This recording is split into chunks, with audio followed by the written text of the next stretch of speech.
Bonjour, je m'appelle Corinne Nassila, on vient de Suisse, Suisse romande et on a choisi un Tana 47. Moi c'est Jean-François, toujours Nassila, mais là on a choisi ce magnifique bateau pour pouvoir faire le tour du monde dans les 3 prochaines années, on verra.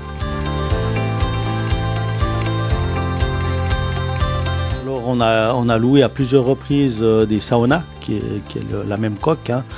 On a beaucoup apprécié la navigation de ce bateau, mais on a beaucoup apprécié le sauna et encore plus le Tana. Voilà. Et je rajouterais juste que la première expérience qu'on a fait, c'était sur un voilier. On a navigué pour la première fois sur un voilier en 2016. On a fait la Méditerranée et c'était notre première expérience voilier. On a beaucoup apprécié. Avant, on faisait plutôt bateau moteur parce qu'on a fait de la plongée. Donc on a toujours aimé la mer, les bateaux. Et voilà, c'était comme ça que c'est parti. Quand on parlait de ce qu'on allait faire quand on arrêterait de travailler, Jean-François, il voulait prendre une maison au bord de mer. Et moi, je lui ai dit, on a habité toute notre vie à la même place. Et moi, une maison au bord de mer, ça ne m'intéressait pas parce que on ne bouge pas. Puis on adore voyager, on adore visiter plein de choses. Et quand on a fait l'expérience en 2016 sur un voilier, on s'est dit, voilà, c'est l'idéal, c'est la maison sur l'eau. Et on peut aller où on veut. On n'a pas besoin de rester tout le temps à la même place. C'est ça qui a fait notre décision du bateau, au lieu de la maison au bord de mer. Voilà. Et puis pourquoi le catamaran? Parce que c'est vraiment comme une maison. C'est sur l'eau. Voilà. Un monocoque, c'est beaucoup plus... il y a d'autres sensations, mais le catamaran, pour nous, c'est vraiment le bon choix. On a d'ailleurs acheté un monocoque pour naviguer, pour ne pas regretter de n'avoir jamais navigué, ou navigué sur un monocoque. On a 3 enfants qui sont prêts à venir en vacances avec nous, où qu'on soit, qui prennent le billet d'avion. Et on a des amis qui sont prêts à venir avec nous et sur le principe, on sera 2. Ouais. C'est vraiment les salons nautiques qui ont fait le déclenchement parce qu'on a toujours bien aimé la voile et quand on a vu les catamarans, on savait qu'on allait passer d'un voilier à un catamaran. Et puis le fait des vacances, qu'on a loué plusieurs marques différentes, on a toujours apprécié le sauna qu'on a loué en vacances. Et puis après, ça s'est fait. C'est marrant parce que ça s'est fait ici à la Grande Motte il y a 2 ans. On a signé le contrat de notre catamaran. Alors c'est marrant de se retrouver 2 ans après avec le bateau qui est là.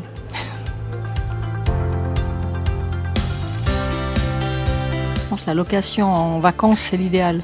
De louer plusieurs catamarans différents pour voir ce qui nous convient. Parce que nous, celui-là nous convient très bien. Mais peut-être ça ne convient pas à d'autres personnes. Là, l'avantage, c'est le poste de navigation qui est à mi-hauteur. Et si on navigue à 2, ça permet à la personne qui navigue de voir ce qui se passe en bas et en haut. Et quand on n'est que 2, c'est quand même important de pouvoir voir où est la deuxième personne. Après, si on est 4 ou 6, peut-être le problème est différent. Mais à 2 personnes, c'est super important de savoir en permanence où est la deuxième personne. C'était vraiment notre point principal. Ça, c'est important. C'est vrai que le poste de pilotage à mi-hauteur, c'est vraiment important. Vraiment, comme dit Corinne, de pouvoir voir où est l'autre personne, qu'est-ce qui se passe, si quelqu'un à la cuisine ou dans le carré, de voir quand même que c'est rassurant. Quand on a sur le fly, on est un petit peu isolé et ça c'était dommage. Après, moi je pense qu'on a beaucoup réfléchi, hein. Ça s'est pas décidé du jour au lendemain. Oui. On a fait beaucoup de salons nautiques. On peut se retrouver avec certains concessionnaires ou certains vendeurs qui peuvent nous donner des avantages et inconvénients de certains bateaux, mais il faut toujours voir ça avec son cœur et je pense que de naviguer le bateau, c'est vraiment important.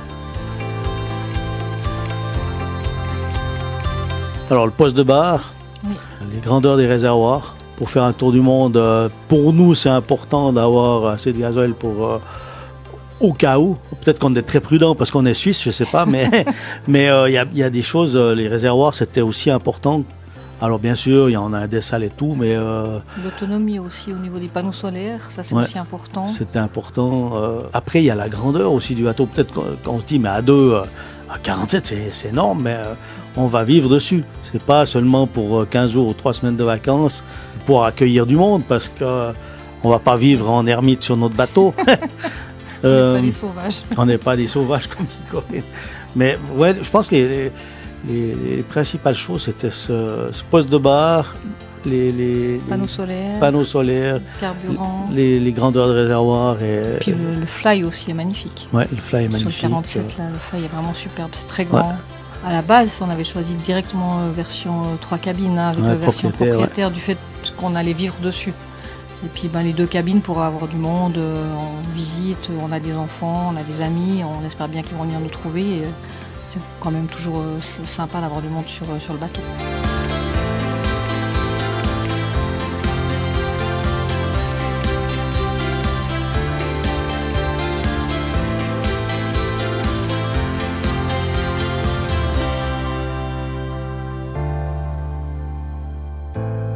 On va profiter de la Méditerranée parce que de ce côté-là, on ne connaît pas tellement l'Espagne, les Baléares. On va profiter de naviguer en Méditerranée pendant 2-3 ans et quand on sera prêt, quand les enfants seront prêts à reprendre entreprise, on sera prêt à partir pour faire le tour du monde sans date de départ et sans date d'arrivée non plus.